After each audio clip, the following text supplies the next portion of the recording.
नमस्कार, अपना बिहार देख रहे हैं आप और मैं आपके साथ रंजना रावत। बुलेटिन की शुरुआत करेंगे बड़ी खबर से और इस वक्त एक बड़ी खबर गोपालगंज से आ रही है, जहां संदिग्ध परिस्थितियों में 3 की मौत की खबर है। आशंका जताई जा रही कि तीनों की शराब पीने से मौत हुई है और एसडीपीओ ने तीनों की मौत की पुष्टि कर दी है। बताया जा रहा है कि शराब पीने से बीमार हुए 3 लोगों को मोतिहारी में भर्ती कराया गया है और मामला गोपालगंज के मोहम्मदपुर के कुछ शहर की बताई जा रही है। तो गोपालगंज से ये बड़ी खबर आपको बता रहे, जहां संदिग्ध हालत में 3 लोगों की मौत की खबर है। जहरीली शराब का कहर, वैशाली के राजपाकर में 12 अक्टूबर को भी एक मौत की खबर आई थी और आज गोपालगंज से ये खबर आ रही, जहां 3 लोगों की अस्पताल में इलाज जारी है। एसडीपीओ ने तीनों की मरने की पुष्टि भी की है। शराब पीने से 3 लोगों की मौत हुई है, जबकि 3 लोग और बीमार हैं, जिन्हें निजी क्लिनिक में भर्ती कराया गया है। अभी हम मोहम्मदपुर के कुशहर गांव में हैं और कुशहर गांव के ही 3 लोगों की मौत की पुष्टि हुई है। और ये संतोष शाह हैं जिनकी मौत हुई है। और देखेंगे कि आसपास में जो ग्रामीण हैं उनका काफ़ी भीड़ लगा हुआ है और बताया जाता है कि शराब ये लगातार पीते थे और चुनाव का समय है, इसमें जो है शराब मिलता भी था। कुछ स्थानीय लोगों से बात करते हैं। क्या नाम है आपका? नीरज सिंह। तो ये बताइए कि ये जो इनकी मौत कैसे हुई है? शराब पीने से हुई है। तो कितने लोगों की मौत हुई है? 3 लोग का अभी फिलहाल हुआ है, 4-5 और मोतिहारी रेफर है। तो शराब कहाँ मिलता था? शराब यही मोहम्मदपुर में मिलता है। घर उधर जो बेचता है, घर घर बेचता है। पुलिस कौन लोग बेचते हैं? जानकारी है आप लोगों को? मेरे तो जानकारी नहीं है, लेकिन यहाँ मिलता है तभी न पीकर मरते हैं। देखिए, ये स्थानीय लोगों का कहना है कि शराब ये मिलती तभी जो है मौत हुई है। और हम चलते हैं घर में जो है, चूँकि घर में जो है जिनके घर में जो मौत हुई है उनके घरों के जो परिजन हैं वो लगातार वो आहत हैं। सबसे बड़ी बात है कि गोपालगंज में ये पहली बार नहीं हुआ है, इससे पहले भी शराब पीने से कई लोगों की मौत हुई थी और उसके बाद फिर जो है इनकी माँ हैं जिनकी मौत हुई है। अब बताइए कि घटना कैसे हुआ, कब जानकारी मिली आप लोगों को? जानकारी 3 बजे भोर में मिलल है। क्या जानकारी मिला? बिछाना पर सुतल रहन, देखनी है जे माई माई करत रहन खाली, यह जानकारी बा। तो क्या हुआ था? कुछ उल्टी कर रहे थे, पेट में दर्द था? कुछ ना दर्द ना उल्टी में कुछ ना, खाली कहलन माई हो माई हो माई हो। तब एक आदमी के बोलो अवनी है, हमारा दिल ना मानल हो। तो एक आदमी के गौर धऽ के कहे लगल हन जे बुतका जे भैया हो हमरा के हॉस्पिटल ले चलो, भैया हो लेके गैला खलो बस इतने बात भइल। तो शराब कहाँ पीते थे, कुछ पता चला आप लोगों को? ना ये सब मालूम नहीं था हमरा। रोज शराब पीते थे? हर रोज पियत ला। और कितने लोग थे साथ में जो गए थे? अब गैलन तो हम नहीं देख ले बाबू, हम नहीं देख ले केका संग गैलन केका संग गैलन, ये खातिर रोज पियत लन, थोड़ा देर पियते रहलन। तो ये मृतक की मां है उमरावती देवी, इनका कहना है कि शराब का रोज सेवन करते थे और शराब की वजह से जो है ये तो नहीं जानकारी मिली कि कैसे बीमार हुए, लेकिन शाम को 6 बजे घर पे आए थे। 3 बजे भोर में इनकी तबीयत खराब हुई और फिर अस्पताल ले जाने से पहले इनकी मौत हो गई। बहरहाल जांच के बाद ही पता चल पाएगा कि मौत की असली वजह क्या है। मुकेश कुमार, न्यूज़ 18 गोपालगंज। तो देखिए, ऐसे में कई सवाल उठते हैं कि 3 लोगों की संदिग्ध हालत में मौत कैसे हुई है और अगर शराब से मौत हुई है तो कहां से आई शराब। तो ये तमाम सवाल इस मामले के बाद उठ रहे हैं। बिहार में शराब पर क्यों नहीं लग पा रहा है लगाम, जबकि शराब बंदी है। तो ऐसे में कई सवाल उठ रहे हैं संदिग्ध मौत पर। यह सवाल कि 3 लोगों की संदिग्ध हालत में मौत कैसे हुई और बिहार में जब शराब बंदी है तो शराब कहां से आई, अगर शराब से है।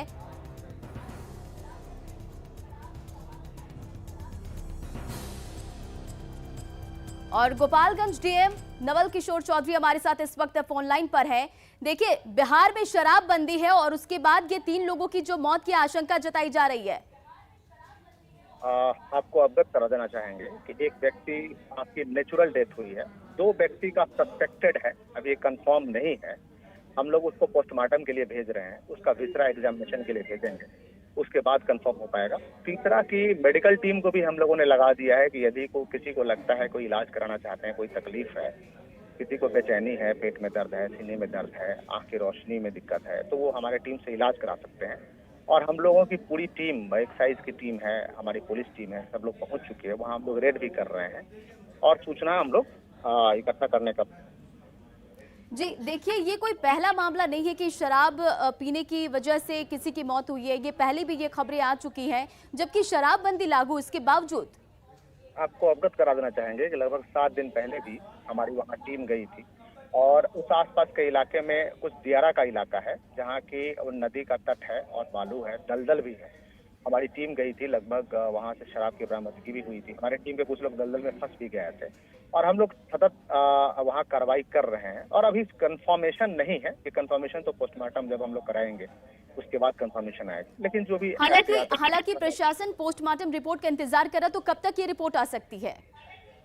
ये तो मेडिकल पोस्टमार्टम तो हम लोग आज ही करा देंगे, और उसके बाद हम लोग विसरा के लिए भेजते हैं। विसरा सैंपल एग्जामिनेशन जो फॉरेंसिक लैब होता है वहाँ जाता है, वहाँ से जैसे कंफर्मेशन मिलता है फिर हम लोग आगे कार्रवाई करेंगे। जी, बहुत बहुत शुक्रिया तमाम जानकारियों के लिए। तो देखिए, गोपालगंज से आपको खबर बता रहे, जहां संदिग्ध परिस्थिति में 3 लोगों की मौत की आशंका है और 3 लोगों की शराब पीने से मौत की आशंका जताई जा रही। वहीं 3 लोगों का अस्पताल में इलाज भी जारी है और एसडीपीओ ने तीनों की मरने की पुष्टि भी की है। हालांकि प्रशासन को पोस्टमार्टम रिपोर्ट का इंतजार है।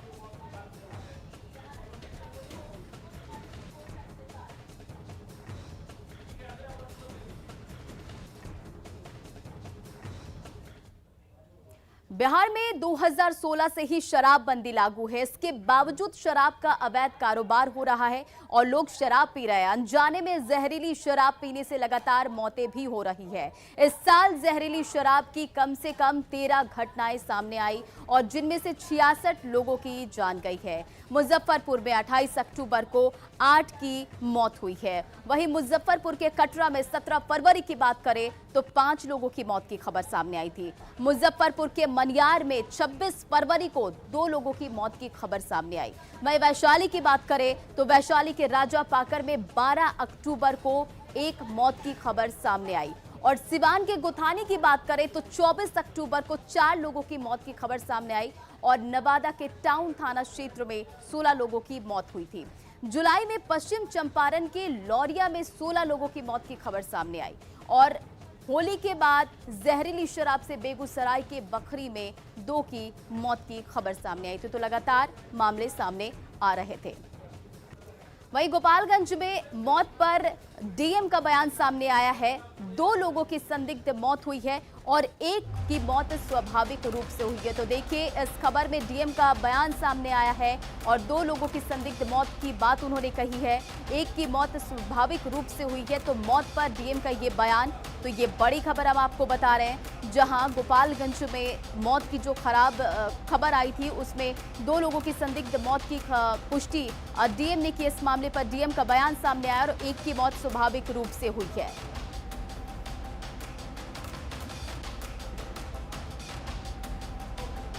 चले बढ़ते अपनी अगली खबर की ओर और एक बड़ी खबर सासाराम से आपको बता दें। आभूषण दुकानदार पिता पुत्र को मारी गोली। तो सासाराम से ये बड़ी खबर, आभूषण दुकानदार पिता पुत्र को गोली मारी। लूटपाट के दौरान दोनों को गोली मारी गई है। तो देखिए, सासाराम से ये बड़ी खबर, रोहतास के दरिहट थाना क्षेत्र में दोनों को मारी गई है गोली। तो सासाराम से ये बड़ी खबर आपको बता रहे हैं, जहां आभूषण दुकानदार के पिता और पुत्र को गोली मारी गई है। और अब मुखिया सरकार के लिए हो रही वोटिंग की बात।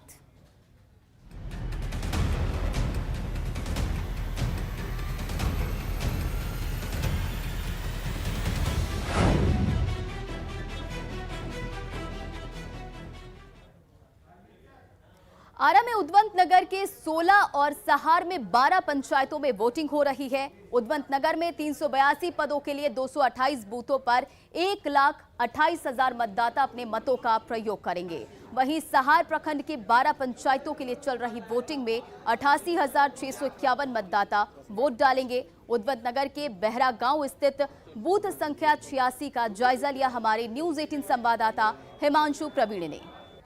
अभी हम मौजूद हैं उद्वंत नगर के बूथ संख्या 86 पर, जहां आप हमारे पीछे देख सकते हैं कि किस तरीके से पुरुष मतदाताओं की कतार लगी है। इसके अलावा महिला मतदाताओं की भी कतार जो है वो लगी हुई है। सुबह से ही 7 बजे से मतदान जब से शुरू हुआ तब से ही महिलाएं यहाँ आ चुकी हैं और अभी आधे घंटे भी नहीं बीते हैं, लेकिन मतदाताओं की संख्या जो है वो काफ़ी देखने को मिल रही है। अभी हम यहाँ कुछ मतदाताओं से बात करेंगे और जानेंगे कि आखिर कैसी पंचायत की सरकार वो चाहते हैं, कैसा सरकार होना चाहिए पंचायत का आपके हिसाब से? बहुत बढ़िया होना चाहिए, जो काम करेगा उसी को लाएंगे हम लोग। विकास करेगा, हाँ विकास करेगा, जैसे मोदी बोलते हैं उसी टाइप का होना चाहिए। मतलब विकास के बारे में बोले तो करके दिखाएं, हाँ ऐसा चाहिए। गवर्नमेंट तो सब दे ही रहा है मगर यहाँ का पब्लिक सब खा जा रहा है। विकास होगा कहाँ से? और पंचायत प्रतिनिधि भी गड़बड़ करते हैं, हाँ तो और क्या, तो गड़बड़ करने वाला नहीं चाहिए। नहीं चाहिए, बिल्कुल नहीं। नहीं आपके चाहिए। हिसाब से कैसा होना चाहिए? जो बोल रहे हैं सर, ये सही बात बोल रहे हैं। हम लोग जो बोल रहे हैं, जो बड़े भाई हैं, जो अच्छी बात बोल रहे हैं, लेकिन जो बात है वही है।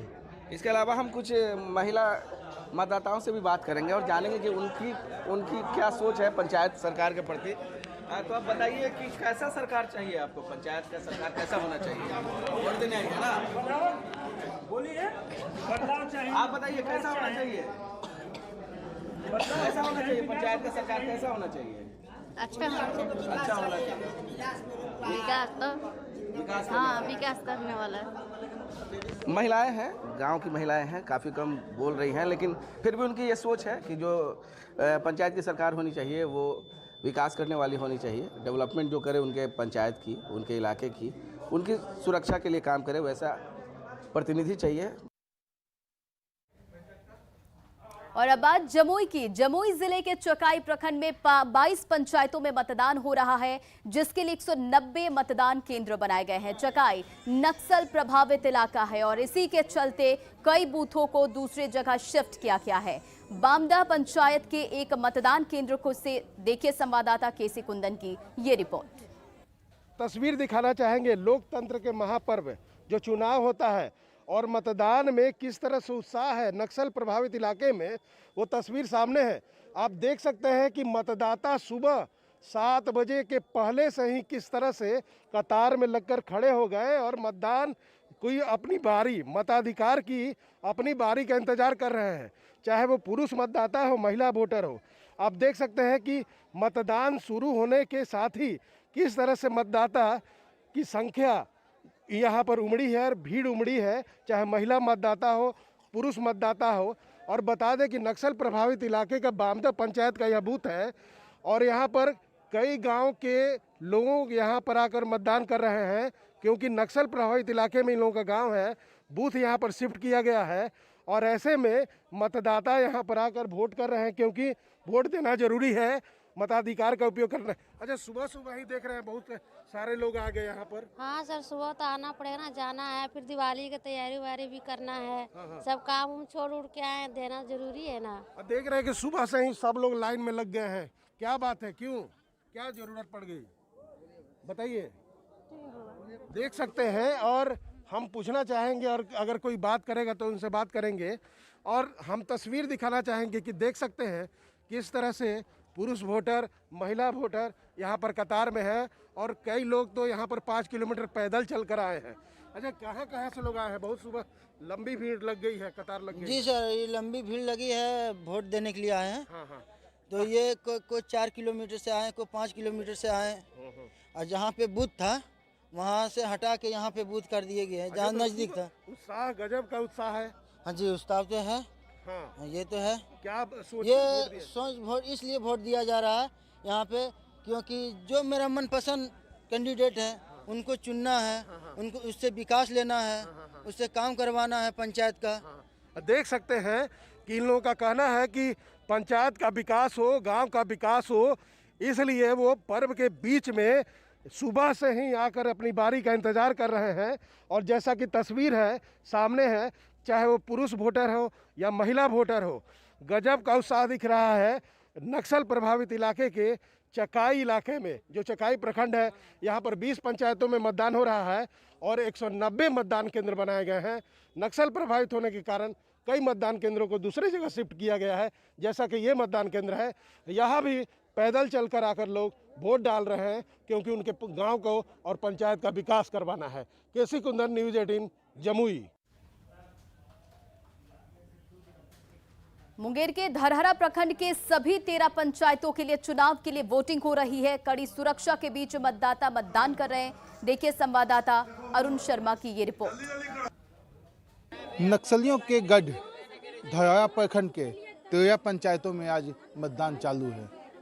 सुरक्षा के व्यापक इंतजाम किए गए हैं। आप देख सकते हैं कि जो पुलिस के जवान हैं वो गेटों पे बिल्कुल तैनात है कि कोई घटना न कर सके, कोई अनहोनी ना हो सके। और साथ में ये भी बता दूं कि पंचायत चुनाव में आप देख सकते हैं कि सुबह से ही महिला मतदाता तथा जो पुरुष मतदाता है उसका लाइन सुबह से ही लगा हुआ है। हालांकि विधानसभा में ये लंबी लाइनें देखने को नहीं मिली, लेकिन पंचायत चुनाव में ये लंबी लाइनें देखने को मिलती है, क्योंकि अपने पंचायत के मुखिया को चुनने के लिए आए हैं। वो मुखिया जो इनके विकास में योगदान दे सके, ये सुबह से ही महिलाएं आई हुई हैं।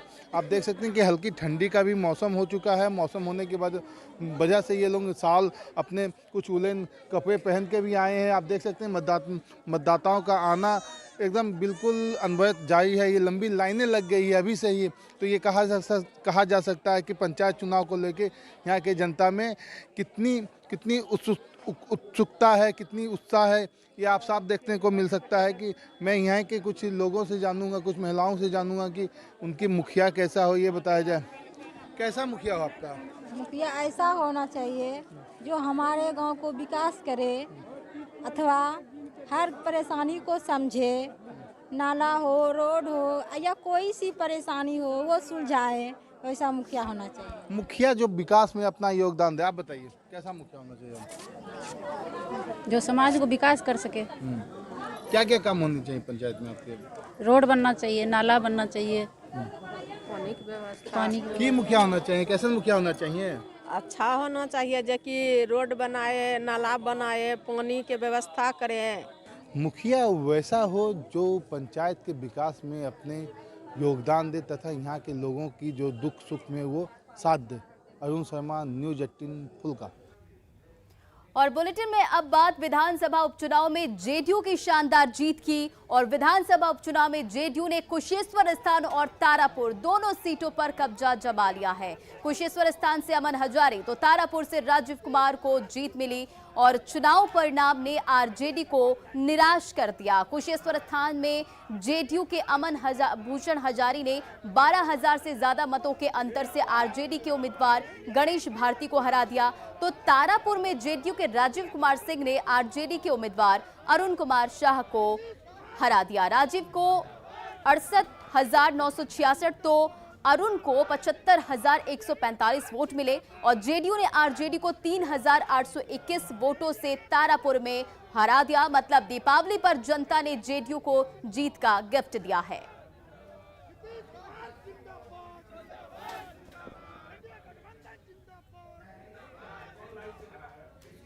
और अब आइए जानते हैं कि इस जीत के क्या मायने हैं। चुनाव परिणाम से जाहिर हो गया है कि बिहार में नीतीश कुमार हैं। जेडीयू दोनों सीट बरकरार रखने में कामयाब रही और नीतीश कुमार पर जनता का भरोसा बरकरार रहा। लालू प्रसाद का प्रचार भी आरजेडी के काम नहीं आया। महागठबंधन टूटने से आरजेडी और कांग्रेस को नुकसान हुआ और कुशेश्वर स्थान में बढ़ा जेडीयू का वोट प्रतिशत। जेडीयू की जीत में महिला वोटरों की बड़ी भूमिका और एक बार फिर लालू प्रसाद पर नीतीश कुमार भारी पड़े। तेजस्वी नीतीश से सीट छीनने में नाकाम रहे। बिहार के लोगों को नीतीश पर सबसे ज्यादा भरोसा है। चलिए बढ़ते अगली खबर की ओर।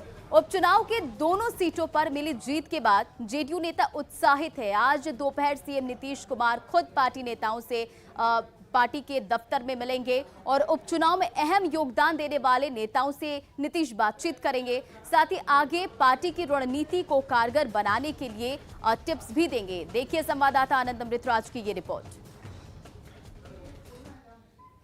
जीतकर जेडीयू बेहद उत्साहित है और आज जेडीयू के तमाम बड़े नेताओं को, कार्यकर्ताओं को नीतीश कुमार ने बुलावा भेजा है जेडीयू दफ्तर में। आज दोपहर में नीतीश कुमार उन तमाम नेताओं से मुलाकात करेंगे जिनका इस विधानसभा के उपचुनाव में महत्वपूर्ण रोल रहा। साथ ही आने वाले समय में जो लोकसभा का चुनाव है उसमें पार्टी को मजबूती कैसे मिले, पार्टी फिर से अपना वो प्रदर्शन कैसे दोहराए, इसको लेकर भी रणनीतियां बननी तय होगी। पार्टी के नेताओं को वो टिप्स देंगे जिसके सहारे जेडीयू के तमाम बड़े नेता आने वाले समय में तैयारियों में लग जाएंगे। कैमरामैन दीपक के साथ आनंद अमृतराज, न्यूज़ 18 नेटवर्क, पटना।